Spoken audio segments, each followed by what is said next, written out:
everyone. This is Tom Moore from VikeFans.com. I want to let you know that there's no need to adjust your audio settings, as no one left the back door open in Viking country. It's just our special guest who covers the Bears for the Chicago Sun-Times. He's Patrick Finley. Patrick, welcome to the Long Ship.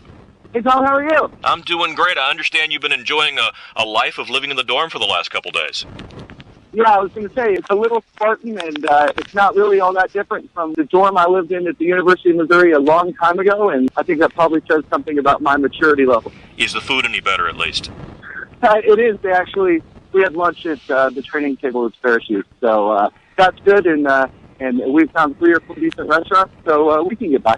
Sounds good. Well, Patrick, you're out at Bears training camp at Olivet Nazarene University in Illinois, and we're hoping to pick your brain a little bit about the Bears' big issues for 2014, but also to get a perspective on the NFC North and especially how the Vikings are perceived by Windy City fans. Does that sound okay? That sounds great. All right, well, let me start out by asking you about the kick returner spot. Now, Viking fans are absolutely thrilled to see Devin Hester gone, but it looks like Coach Mark Trestman has reached back into his CFL roots, bringing in speedy Chris Williams to take a crack at the job. What I'm wondering about is, at a mere 5 foot 8 inches tall, does he have what it takes to effectively replace Hester, and does he bring anything special at all to the wide receiver role, or maybe out of the backfield? First of all, if he is 5'8", I am 7'2". He is probably close. He's probably closer to 5'6". He's a skinny guy, but man, is he fast. And, he's been taking the first string catches on punt return out here at camp. One of the reasons that they let Devin Hester go, in addition to his fight pass, is that they thought it was a little silly to have a returner who didn't do anything else. Hester had been tried on both sides of the ball and really was only valuable as a great kick returner. So on one hand, the Bears want to bring in somebody who can play receiver and who can be helpful there. But, on the other hand, if Chris Williams is 5'6", 5'6.5", do you really want him getting hit? I mean, if it were me, I would think the Bears would keep him as a returner only and just kind of throw him in for the occasional flop play. But I don't think you want him getting hit by linebackers or by anybody, really.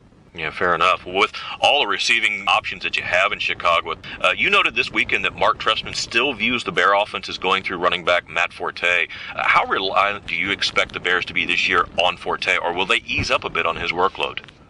You know what? I think you're going to rely on him more than anybody else. Only Shady McCoy touched the ball more last year than Matt Forte did among running backs in the NFL. That's amazing. In the fact that, the guys behind Forte right now, there are 5 players behind him. 4 of them have never run the football in the NFL.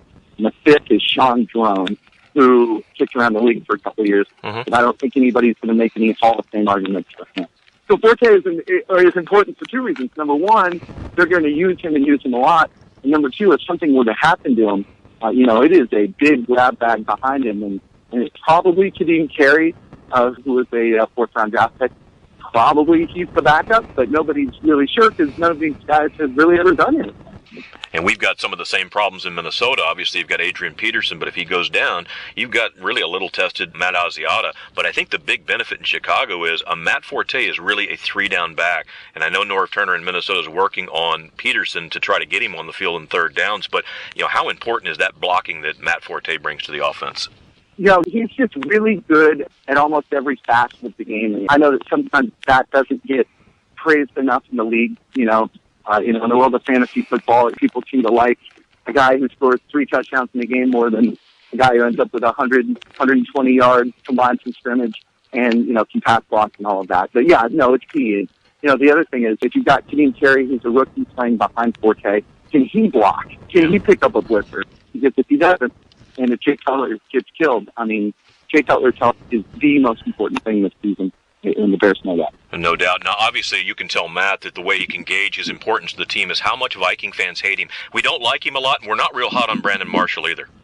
But it's funny because, Forte is a pretty quiet guy, and he doesn't really put himself out there very much. But Brandon Marshall, Brandon Marshall's got a personality to him. No doubt. Well, as you wrote yesterday in your Chicago Sun-Times article, the early fan favorite out of camp is surprisingly none other than a rocket-legged rookie punter, Pat O'Donnell. What's special about him? Well, first of all, he looks like a quarterback. I don't have the numbers in front of me. I think he's something like 6'2", 215. Mm-hmm. He had fumble recoveries. He had forced fumbles in college. He's a football player. I'm sorry, he's 6'4", 220. Wow. So, he looks unlike most punters, I've ever seen. he's got this big leg to him, and, yesterday he kicked one that must have gone 70 yards in the air, and time over 5, and then people just got excited. And the other thing, too, and you guys know this up in Minnesota, when the fans, bemoan a position for a year or two, which is what they did last year with Adam Podless just having not a very good season, it's really refreshing, and it's fun to see somebody come in and give you optimism that things will be better. And I think that's what O'Donnell is. The flip side is O'Donnell's still competing with another guy for the starting job. He'll probably win it, but he hasn't won the job yet. And shoot, he hasn't kicked a punt in, professional football yet. So that's a lot of pressure to put on a kid, but he seems to be enjoying it. I have to ask it. You say he looks like a quarterback. Do we have to worry about it in the rest of the NFC North that he's going to fake a punt? I would worry more that he's going to blindside somebody on a return. He takes a lot of pride in being physically fit, and running down the field. He could be like one of those long snapper guys who nobody really accounts for until they make the tackle. Well, as good as O'Donnell has been doing, I understand there's been some problems at the long snapper spot. What's going on there? There are 2 long snappers here. One of them is Brandon Hartson, who's a second-year guy from Houston, and the other is Chad Wemple. Chad was a 10-year CFL veteran who actually Mark Trestman was aware of. Chad also, I think, he was a member of Canada's 4-man bobsled national championship like 5 years ago. Mm-hmm. Those are the 2 guys going for it now, and trying to replace Patrick Manley, who, when he retired last month, he was the most veteran player in the history of the Bears. So that's hard to do. And they both had a bad day yesterday, and the special teams coach out here, said, more or less, I hope we have our starter on our team right now, and if we don't, we'll go out and get one. So the pressure's on both of these guys, and there are a lot of excuses that you can make. It's the first day of pads, and it was, that's just a little different. Maybe they had some nerves, but they got to figure it out pretty quick. The Bears haven't had to worry about a long snap in almost 20 years. Yeah, well, Patrick, after an almost legendarily stingy Bear defense under Lovie Smith, what happened to cause the Chicago defense to be so porous in 2013? And more importantly, what changes are being made to shore up that weak spot? The short answer is everybody got hurt. They knew going in that they didn't have the depth that they needed to begin with. They had relied on a couple of players, one of whom retired, and then Brian Urlacher had left, and they never really found his replacement. And then, you're playing with second-string guys, and, as you guys saw with Peterson, every team in football just ran all over them. And, the way they fixed this is, they brought in Jared Allen. Obviously, I don't need to tell you about that. But, Lamar Houston and the Oakland Raiders, he's a defensive end, but they can actually move from inside to play tackle. Willie Young from the Lions. They think they can really get after it at the defensive line position. To me, what's interesting is that at linebacker, which was a real big problem last year, the only new face they've really added is defensive end Shane McClellan, who they moved from end to linebacker. So, other than that, it's kind of the same cast of characters. Lance Briggs, who was hurt for about half the season last year, DJ Williams, who re-signed a 1-year deal, and a couple of backups, and Shane McClellan. So that, to me, will be the big question mark. Well, I'm glad you mentioned Shane McClellan because he was somewhat of a disappointment at defensive end. Do you think he has a legitimate chance to start in the Bear defense at the linebacker spot? Yeah, I think he has the athleticism to do it. You kind of never know until you strap on the pads and play a game or two. He lost a lot of weight and got in great shape. And he was always kind of viewed as a 3-4 outside linebacker anyway. Kind of a square peg round ball, trying to make him a 4-3 end here. So, I think he has a chance. It seems to me like the Bears' strategy, though, is a little different than that. When they brought in Kyle Fuller in the draft, they picked him. He's the cornerback out of Virginia Tech. They essentially made him the starter right away. And they said that, they're going to play nickel a lot, in part because the people in the division throw the ball a lot, and in part because that's just kind of the way football is going. So now, you're looking at really only needing 2 linebackers in that nickel package. Mm-hmm. And, that makes things a lot more manageable for the Bears than trying to pick a third. Well, ready to take McClellan's role at defensive end is former Viking Jared Allen. Viking fans noticed he had slowed a step and was not really as stout against the run in 2013. Patrick, do you think Jared still has what it takes to be an every-down player in the Bear defense, and how has he looked so far early in camp? I think he's looked good. As you said, it's early in camp, and veterans know how to pace themselves to get themselves ready for the season. Yeah, I don't know. I believe he's going to be an every down player. You look at somebody like Julius Peppers last year, played for the Bears. he had a very, very bad season, and he was in on every play. And I assume that the same will be true for Allen. The Bears did add some depth at defensive end, but I still think that, he's the horse they're going to ride, and with good reason. He may not be what he was a couple of years ago, but that doesn't, but, he still might be one of the elite players in his position. Well, Viking fans are still hoping that he had an ulterior motive. He went there to maybe get a couple of shots on Jay Cutler during camp. So, at least we hold that out. He called, it's funny, he actually called Jay when he was considering coming to Chicago. And he said over and over that one of the reasons that he was attracted to the Bears was he wanted to play with Jay Cutler. So it'll be interesting to see whether they still love each other halfway through the season, but it seems like they both respect each other a lot right now. Well, hopefully it makes your Bear fans excited, because Allen leaves Minnesota with no ill will from the fans. We were sorry to see him go. He'll be great for both the team and your community. Yeah, it's been interesting here at camp. For every Jared Allen Bears jersey, you see a lot of Vikings jerseys, too, with his number on it. And, I think that's one thing that Bears and Vikings fans probably agree on at this point is they like Jared Allen. Speaking of Jay Cutler, he's a bit of an enigma. He can show flashes of brilliance and then inexplicably can turn the ball over. Which Cutler do we see in 2014, and do his teammates view him as a capable leader that they want to follow?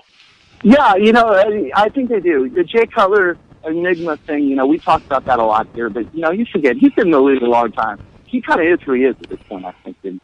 And Mark Trestman, who's somewhat of a quarterback guru, really, did good work with him and Josh McCown last year. Jay signed a giant contract, 7 years, $126 million or so, this past offseason. And yeah, you see little things here. He's jumping into drills a little more. He seems to be a little more focused. The guys on the offense really do love it. And, Jay's kind of a strange guy. He has no endorsements, and that's by choice. He doesn't open himself up to the media very much, if at all. But, his teammates, you never really hear, especially the offensive players, say a bad word about him. They know that he's working hard. And, last year, one of the things that stuck out to me was during training camp, when they were putting in the new offense, Jay would order pizza and stay up all night with the other quarterbacks and some of the other offensive players, just quizzing each other on the offense. Those are stories about Cutler that you rarely hear out there, because the rest of them are about him making funny faces and stuff like that. But I think it really has the truth. From Cutler's perspective, he's been known to take a pounding in his NFL career, and he does hang in the pocket pretty well, and he hasn't started all 16 regular season games yet since he's been in Chicago. With the capable Josh McCown now gone, would you expect Jordan Palmer or former number one choice of the Panthers, Jimmy Clausen, to win that backup job in preseason? If I had to bet right now, I'd bet Jimmy Clausen. They just rave about him, about his intelligence. He says he hasn't felt this healthy since his last year at Notre Dame. The other thing, too, is that, if you're running an offense with Jay Cutler, who, for his flaws, has maybe the best arm in the NFL in terms of just velocity, you need a backup who can zip it in there, too. Mm-hmm. And that's one thing about Clausen, is that, his arm strength is really good. When they worked him out and brought him in off the street, a month and a half ago, the best quarterback worked out the general manager, Phil Emery, had seen in his 3 years here. So, they're really impressed by him. They found what might be an answer. As for Jay, the offensive line actually comes back in its entirety this year, and that's good news. For years and years, you wouldn't want a Bears offensive line to return in its entirety because they weren't very good. But, they're really excited about that. Roberto Garza, Kyle Long made the Pro Bowl last year, Jamon Bushrod, Jared Allen raved about Bushrod, having to go up against him every day. And he's got Matt Flossin, who signed a new extension, and Jordan Mills, who, as a rookie, I think he got the most bonus money in performance-based pay of anybody in football last year. So, they're excited about these guys, and they think that this group can only get better by playing more. So the days of Jay being chased around might not be completely gone, but they're certainly better off than they were 2, 3, 4 years ago. When you start to look at the matchup between the Vikings and Bears in the last several years, the Bears seem to always find a way to beat Minnesota in Soldier Field, but really struggle in Minnesota. Why do you think that's the case, Patrick, and how does the dynamic between these two squads change as the Vikings move outdoors to TCF Bank Stadium? The short answer on last year is because Robbie Gould missed a field goal. And that was controversial because the Bears didn't have to kick at that moment. They could have tried to get the ball a little closer, and they didn't. I think the outside game will be interesting. I mean, one of the values of somebody like Cutler is when it gets cold and when it gets windy, you want somebody who can hum it in there, and he certainly can. That said, I would think that it would be much harder to win a game in the Minnesota weather outdoors than it would be indoors. We've seen, even against other cold weather cities in Chicago, that, Soldier Field in December has a much different field than Soldier Field in September. Right. And it's usually not very pleasant for the other team. So I think there's an advantage there for the Vikings, probably. And, the other thing that will be fun to watch is, Jared Allen just tortured the Bears. Absolutely tortured them his whole career. And, I'll be curious to see how he plays against his former team, the Vikings. And, I'll be curious to see if just subtracting Allen from the equation there helps the Bears a little bit. On the Viking offense, is there a certain person you look at and you fear more than another? Is it an Adrian Peterson as he advances in age, or is it the more flashy Cordero Patterson, or even the ingenuity of Nord Turner that he brings to the offense this year? I grew up in San Diego, so I followed the Chargers my whole life, and I always thought that Nord Turner, whatever you wanted to say about him as a head coach, I've always thought him to be one of the best 2 or 3 play callers in football. And I think he'll be able to help Bridgewater up there. I think that he'll bring a little bit of offensive ingenuity to a place that probably needs it. Patterson is still fun to watch. And with Hester gone to Atlanta, we'll see how Devin does. But he might be the returner now that, if you're walking back to the TV on a Sunday, you stop and watch and see what happens. Adrian Peterson, in my mind, one of the best, 10 running backs to ever play the game. It's hard to argue with that. Even if he is getting a little older, be able to have that guy in your uniform for, I assume, his whole career, I think would be pretty special for that team. Well, you're the perfect guy to ask this question to, because we talk about Patterson, and he's going to try to do what Devin Hester did, to move to a number 1 receiver spot and remain in the kick return game. What are the pitfalls of doing that for a Patterson? Well, a couple of things. Number one is if he struggles with it, and, it's no secret. Devin had one good year, but, Devin struggled more or less in doing the same thing. And, they were worried that it was wearing him out, and it was actually hurting his real skill, which was returning kicks. There's that. There's also the fact that, last year in Bears practices, Devin Hester didn't go line up with receivers. When they broke up into individual drills, he went and caught punts, or he, ran around. Sometimes he seemed a little bored, honestly. And, just in terms of the practice breakdown, I don't know whether Patterson is excited about this new responsibility, but I know that it will make his day-to-day life, a lot more complicated, and that's before they even play games. If you're the Vikings, though, you've got this guy who's an absolute physical freak. I mean, why wouldn't you want him to touch the ball at all possible points? You remember the Bears fooling around with Kevin Hester kind of running a quarterback option thing a couple of years ago? That seems a little silly in retrospect, but through Patterson, any way you can give him the ball, whether it's on end arounds or reverses or catches or anything. I mean, I think you got to try to do that. Yeah. Well, Viking fans tend to look at the Bears as their second biggest rival behind the hated Packers. And I'm curious, from your perspective, how do Bear fans view Minnesota? And are the Packers still the red letter matchup on the Chicago schedule? Yeah, I mean, I would argue to you that the Bears-Packers might be the best rivalry in all of football. There's a history there, and there's a genuine hatred there that I don't think exists with any of the other teams that the Bears play.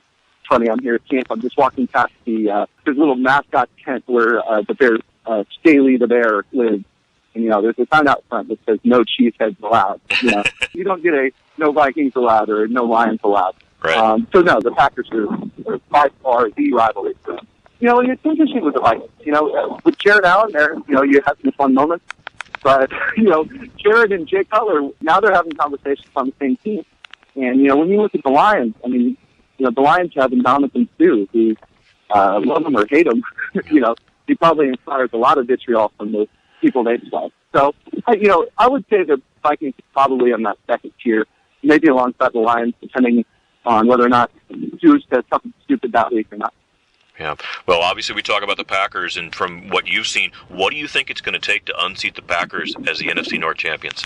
11-5, probably 10-6. The old Ric Flair saying about, in order to be the man, you got to beat the man. The Bears have had their chance to beat the man the last couple of years, and haven't. So, it's hard to declare anybody but the Packers the favorite in this division. Remember, Aaron Rodgers threw a 47-yard touchdown pass at Soldier Field in Week 17, when the Bears were this close to winning the game and qualifying for the playoffs. And until the Bears win the games like that against the Packers, I consider the Packers the favorite in the division. Well, is there something special when you look at the Detroit Lions, or better said, when the Bear coaches look at the Detroit Lions, that scares them about that team? I mean, Calvin Johnson, obviously.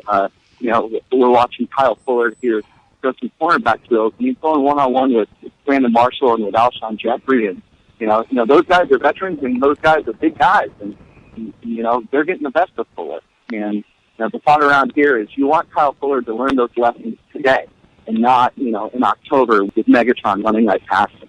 So in terms of Matt Stafford, I mean, I still can't figure out what happened to him last year, and I don't know whether you're going to get good Matt or bad Matt this year, and I think that'll probably swing their record. I mean, they have a chance to be okay if their quarterback doesn't go in the tank the way he did, and if he stays in the tank, they're going to have all sorts of problems.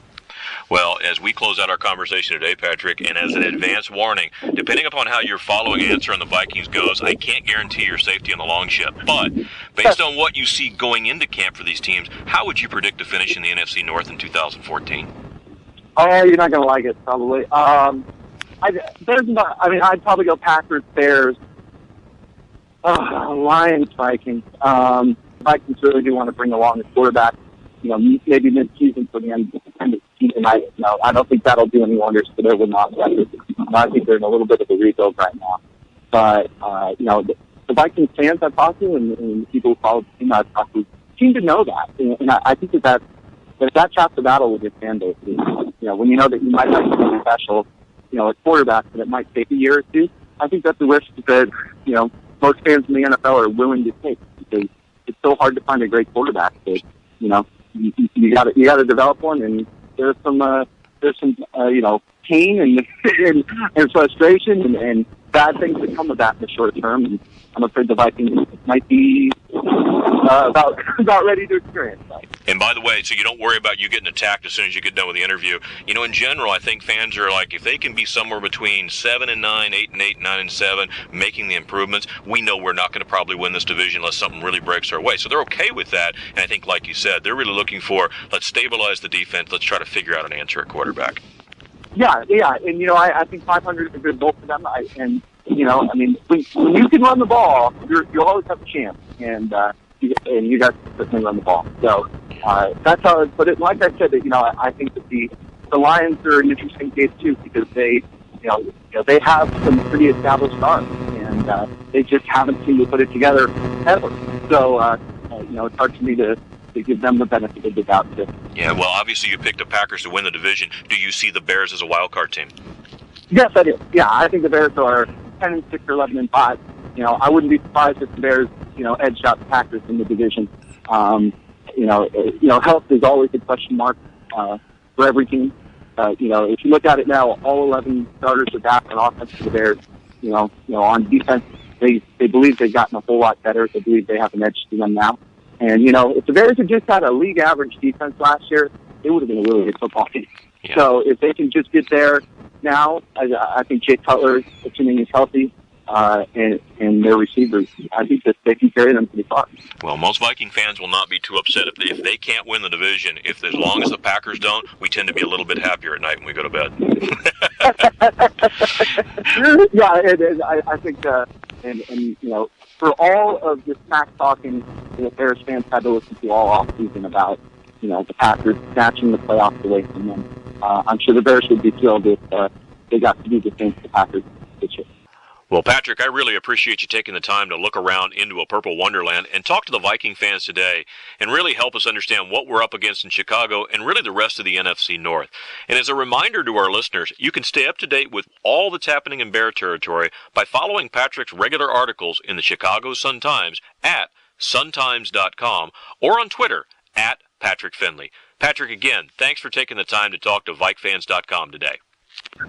Anytime.